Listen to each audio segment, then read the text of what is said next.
Hi there, I'm Linda and this is Ruby. This is Huttons Valley Permaculture. Today we're going to make dog food because I really value Ruby's companionship and I want her to hang around for as long as possible.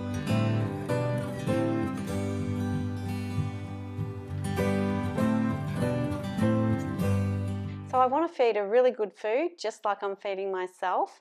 So I do give her a variety of vegetables from the garden, combined with some meat that currently I'm buying from the butcher, but one day I'd like to think that I can source enough from my own land that I can cover Ruby's needs as well. But along with the meat from the butcher, I do have some minced up offal that is from the lambs that I've harvested here on the farm. So it's putting all of that to good use. So there's heart and lung and all sorts of bits and pieces in that. So that's a really good nutrient dense food for Ruby. So I add in some greens, a bit of carbohydrates. This is my last pumpkin that I've got in the cupboard, so I'll chop some of that up. But basically all I do is in this big pan, I'll put the meat and the offal. I'll whiz up all the veg in my food processor and then stir that all together. And basically I just whack it in the oven. To start with, I'll just get my meat in the tray. Another thing I'd like to do one day is when I'm processing the meat on farm, I'd like to be able to actually just can the dog food, the fresh meat and veg straight into jars that you pressure cook. But I haven't quite got there yet, but one day that's my dream, and then we can get rid of all this plastic that comes along with the meats. Now I'll just squash that all down and evenly distribute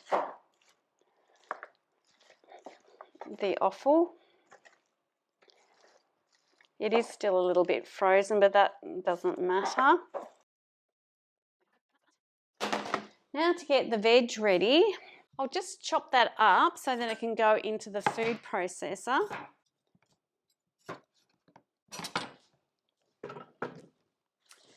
And with the greens, I've got just some Swiss chard, a bit of kale. That's one of my cauliflower leaves, and just a bit of spinach. I usually just grab whatever's going in the garden.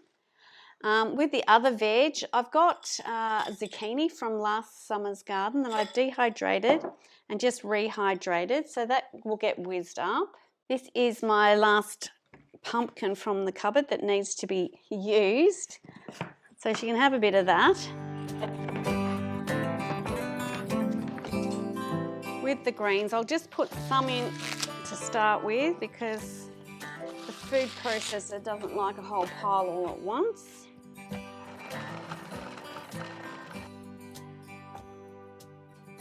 Okay, so I generally whiz it up fairly fine. Ruby doesn't like to eat big chunks of veg, and then I just add it over the top and do the rest.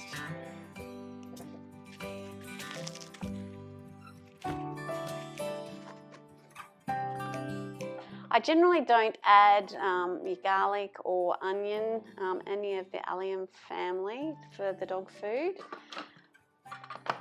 But, you know, the greens and the starchy veg, carrots.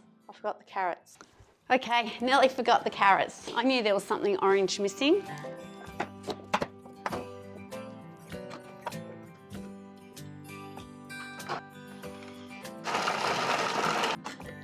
Okay, so that looks all whizzed up enough.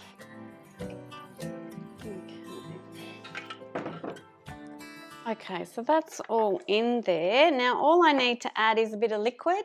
This chicken broth needs to be used up, so I'm just going to add that. I don't always add in a bit of broth, but if I've got some going and I can afford to use it, and a little bit of water. The only other thing that I generally add is some tallow.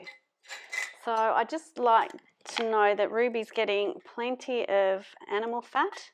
It's got plenty of nutrition in it. It kind of adds the calories in.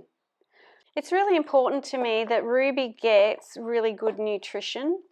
My first two dogs that I had both died of cancer, which you know, like we humans, I think it's due to poor nutrition and exposure to, you know, more chemicals, pesticides, herbicides, all that sort of thing. And, you know, it's not good for them, just like it's not good for us. So, you know, it doesn't take too long to make a big batch of dog food for Ruby. I put it into jars and keep it in the fridge. And if I'm making a big batch like this is, I will just store it in the freezer until we need it. It means that I'm using up some of my good organic veg. You know, I can grow heaps here, so why not feed both of us? And she can use up the bits of the animals that I won't eat. And I've got plenty of tallow to share. So that's ready to go into the oven now. I just pop it on about 180. Now I'll just be popping that in the oven for about 20 minutes. In about 10 minutes time, I'll give that a bit of a stir around, make sure it's all mixed well.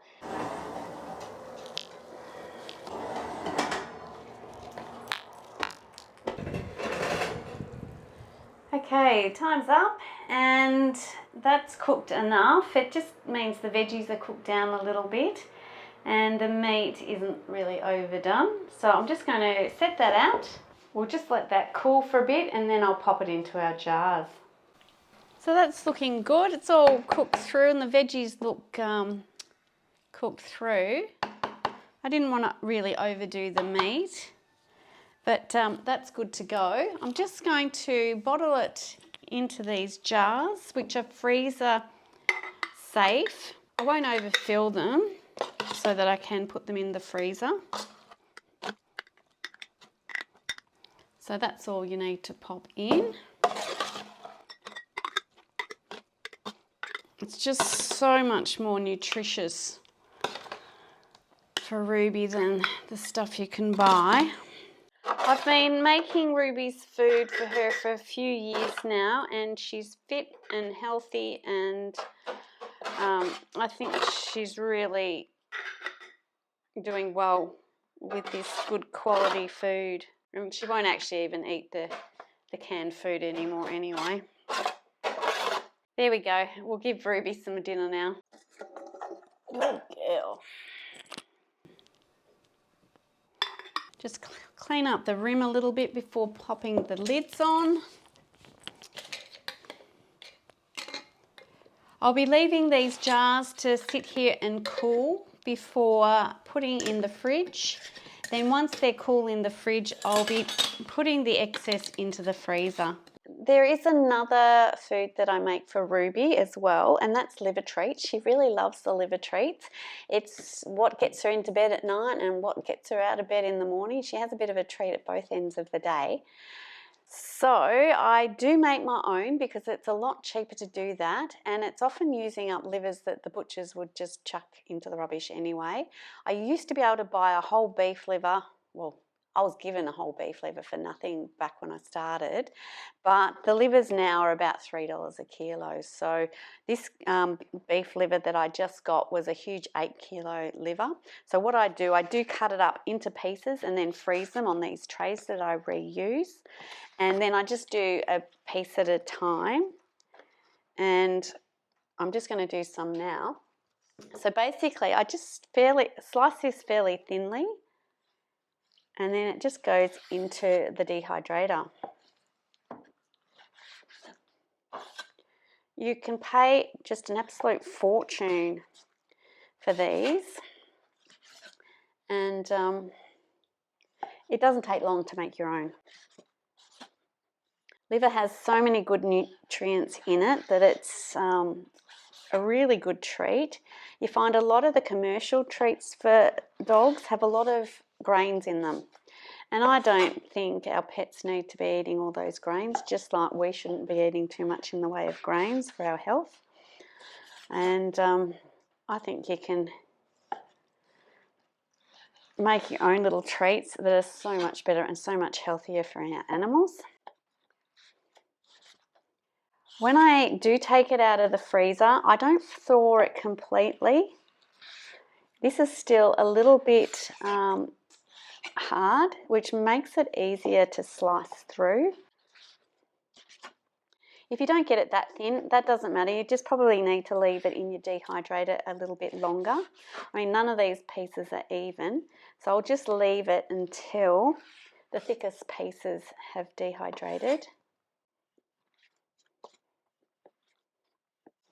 You can do this with any livers really. It's just the beef livers are big and they're a lot easier to slice and just manage. With the chicken livers or the lamb livers, I'll often mince those along with the other offal and use that in Ruby's food, as you saw me making earlier.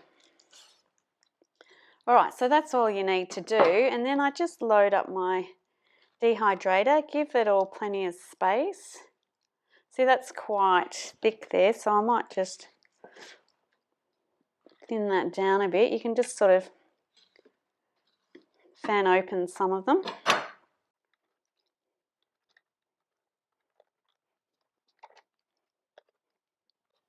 You could probably do this in your oven on a really low setting, or I know my neighbour does it on top of his fireplace. He dehydrates it fairly well there. So anywhere where you've got a slow heat, because you're just drying it out, you're not really kind of cooking it. Okay, just check your trays that some aren't overloaded and some have too much, because it will dry more evenly if you can get your trays kind of even, so the airflow's even throughout. That's my tray loaded. Now to just turn it on. Depends on your dehydrator setting. My other dehydrator has a meat setting, so that's what I'll set it on. This one I'm going to set it on the highest setting because meat can tolerate that higher temperature when dehydrating, and you do want it to move along fairly quickly. So I'll just be popping that on high. And there we go. The liver's been drying for about 24 hours now, which I find is generally about the right length of time. It depends on how thick and thin you've sliced your liver. If it's a bit thicker, it might need a bit longer because you really do need it to dry out so it will store properly. So just check and see and vary your time accordingly. But we've got our liver treats all ready now. They're nice and crispy, that's how they should be. So they should break down nicely, and all I do to store them is just pop them into a bag, and that'll store just in the cupboard until you're ready to give it to your dog, just like that. Ruby can smell when these treats are around, and she comes a-running. Come over here. Good girl, sit. Good girl. Good girl. Nothing she likes more than a good liver treat. So that's basically all I feed Ruby. This is her evening meal, and she'll get this as a treat when she goes to bed and when she gets up in the morning, and she really loves that. And I think it's really nutritious for her. The only other thing that I feed Ruby is some raw bones. I believe in really good nutrition, not only for myself, but also my dog. I want her to be around as long as possible because I really do love her. And I don't think the commercial foods are up to scratch in regards to nutrition for our animals. Anyway, I hope you enjoyed this video. Please give me a thumbs up if you did. Consider subscribing if you haven't already. Thanks so much for watching, and bye for now.